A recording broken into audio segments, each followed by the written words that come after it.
Good evening student. आज हम पढ़ेंगे हिंदी और हिंदी में जो हमारा टॉपिक क्या रहेगा, कारक। कारक क्या कहते हैं, कारक किसे कहते हैं? सबसे पहले आप ये बताइए।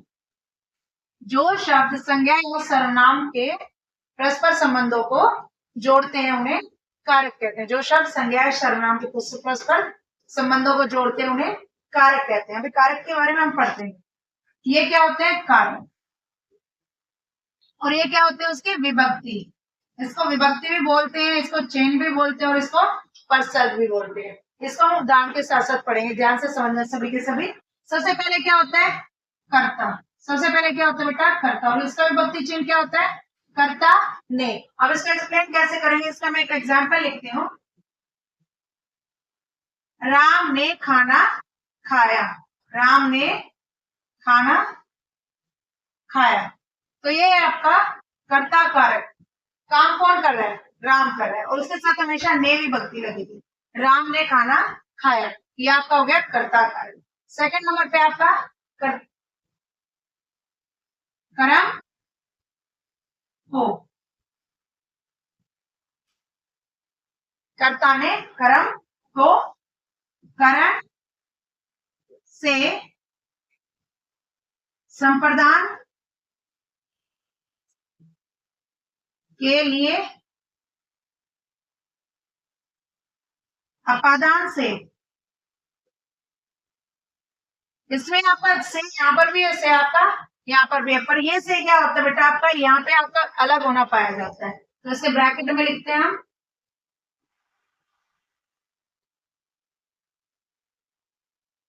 नेक्स्ट है आपका संबंध। संबंध आपका जो संबंध दिखाया जाता है, ये उसका घर है, ये मेरा घर है, ये सब जो आपका संबंध, उसमें आता है आपका का, के, की।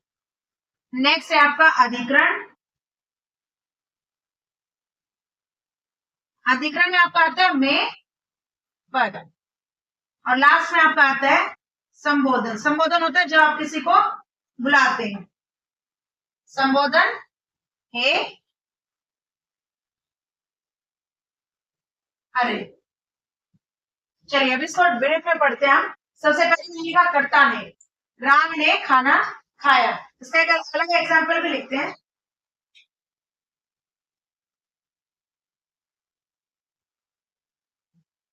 राम ने रावण को मारा। सबसे पहले मैंने ये एग्जाम्पल लिया। अब यहाँ पे क्या है, कर्ता के साथ क्या विभक्ति आती है, ने। तो यहाँ पे कर्ता कौन है, राम। ने विभक्ति किसके साथ है, राम के साथ है। तो कर्ता हो गया आपका राम।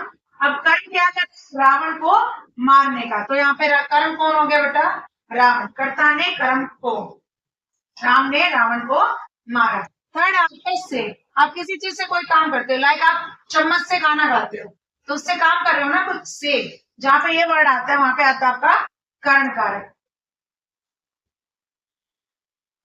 राम चम्मच से खाना खाता है, ये आपका कर्ण कारक।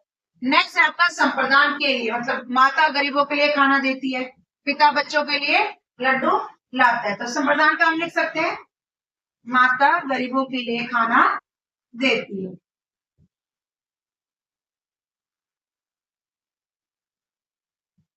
नेक्स्ट है आपका अपादान। अब इसमें कंफ्यूजन होता है, यहाँ पे भी से वर्ड आ गया, यहाँ पे भी से वर्ड आ गया, बट यहाँ पे से वर्ड आपका आता है कि आप चम्मच से खाना खाते हो, कोई चीज आपके साथ जुड़ जाती है। और यहाँ पे क्या होता है, अलग होना। राम गांव से जाता है, तो गांव से चला गया ना, गांव को छोड़ के चला गया।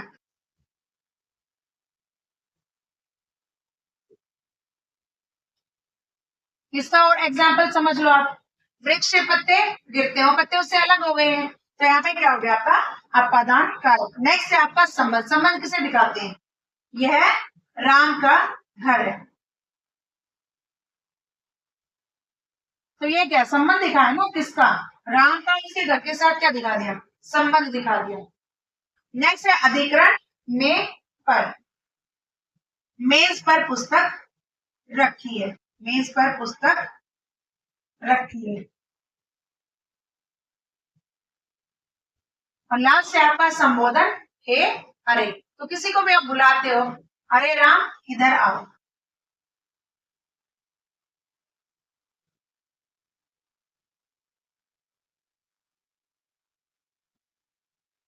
ये आपके कारक चिन्ह, ये 8 होते हैं, ये कारक होते हैं, इनकी विभक्तियां होती है। विभक्ति को आप चिन्ह भी बोलते हो और इनको लर्न करना बहुत इजी है। आप एक साथ लर्न करना, कर्ता ने कर्म को करण से, संप्रदान के लिए अपादान से, संबंध का के की अधिकरण में पर संबोधन किए। ओके, सबको क्लियर हो गए थे?